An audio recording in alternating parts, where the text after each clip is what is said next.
Alright, magandang umaga na ho sa lahat natin ng mga viewers Luzon, Visayas at Mindanao all over the world. Welcome naman sa ating panibagong video, panibagong reaction, mga ka-action, mga kakampeng. Eto, gusto ko lang ho na i-share ho ito sa inyo. Lalong-lalo na ho sa ating mga kababayan na mga DDS na mga tulongges.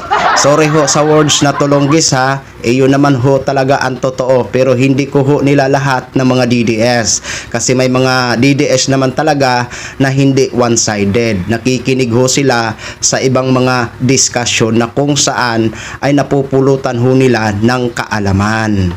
Kaya dyan sa mga nagtutulog-tulugan, oy, mata na mo, buksan nyo na ang isipan nyo, wag ho kayong maging one-sided. Hindi naman masama ang makinig sa ibang diskusyon ng iba na kung saan ay mapupulutan naman ng kaalaman. So eto na nga ho mga ka-aksyon, mga kakampeng. Anyway, na-vlog na ho natin ito yung regarding sa naging interview dito kay Attorney Jimmy Bundok na tumatayong abogado ni Senator Bato de la Rosa, yung tungkol sa pagsagot niya o sa sinabi niya na pwede naman siya tumanggap ng warrant of arrest ng kanyang kliyente. So eto nga ho mga ka-aksyon, mga kakampeng, pakinggan ho natin itong mga kapwa niya abogado kung ano ba ang mga reaction, kung ito ba ang sinabi ni Attorney Jimmy Bundok ay tama ba na pwede siyang tumanggap ng warrant of arrest ng kanyang kliyente. So eto mga ka-aksyon, panoorin at pakinggan ho muna natin ito. Ito si Attorney Jen Reyes. Ayan po ang kanyang page mga ka-aksyon. Pakipalo naman po si Attorney Jen Reyes. Ayan, ma'am, credit or courtesy po sa video nyo. Please allow me to use for informative purposes only. Thank you so much, Ma'am Attorney Jen Reyes. At pagkatapos niya, isunod ho natin yung isa pang abogado. Ito ho, mga ka-action, mga kakampeng, panoorin ho muna natin ito. Sinabi ng abogado ni Bato sa isang interview na pwede raw siyang tumanggap ng arrest warrant on behalf of his client as a legal counsel. Ano po ba ang sabi ng batas tungkol dito? Wala pong batas.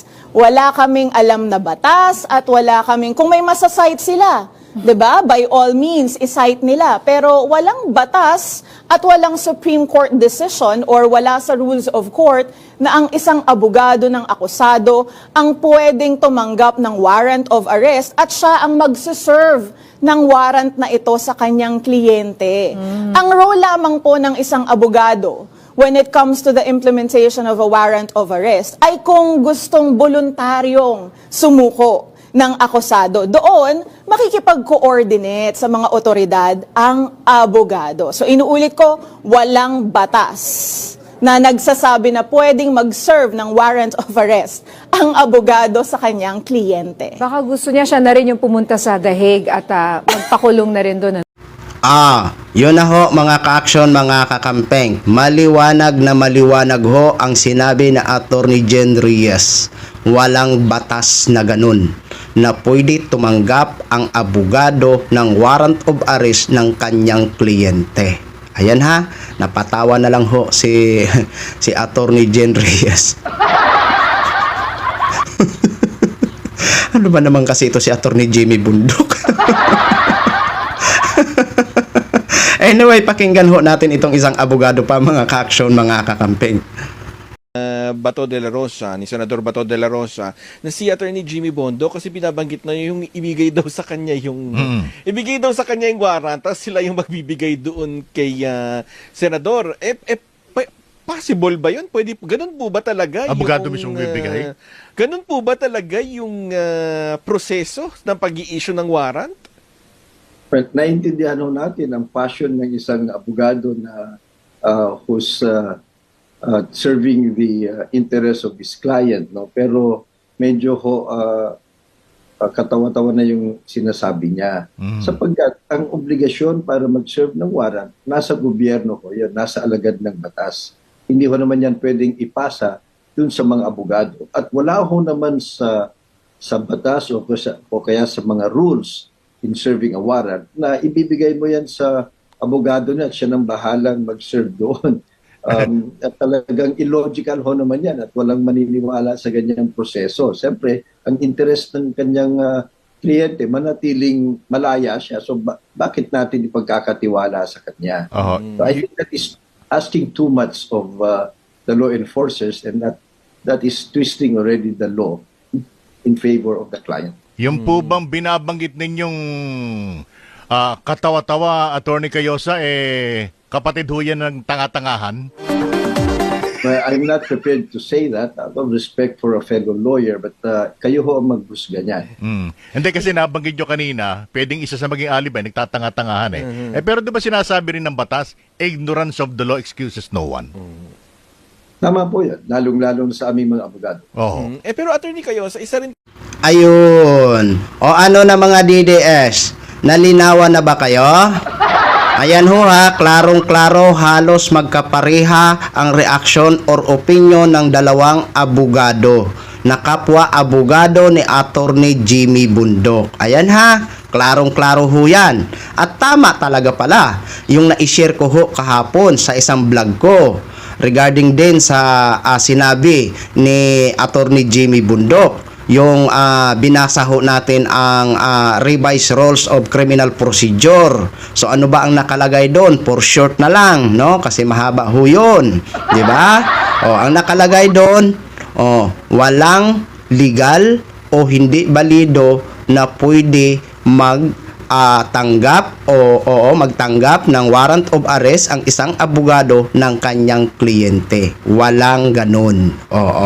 Kaya tama ho talaga ang na-share ho natin sa vlog natin kahapon. Kaya mas maganda nga ho talaga mga ka-action, mga kakamping, ang mag-research kasi dagdag kaalaman ho yan. Kaya yan ang pinapayo natin sa ating mga kapwa na mga DDS na kababayan natin, kapwa-kababayan natin, hindi kapwa DDS. Magkaiba ho tayong kulay. Malinaw po yan ha. Kapwa-kababayan lang. Kasi kapwa naman tayo mga Pinoy. Pero hindi tayo kapwa DDS kasi iba ako, pink ako. Yan ho, mga ka-action, mga kakampeng. Malinaw na ho.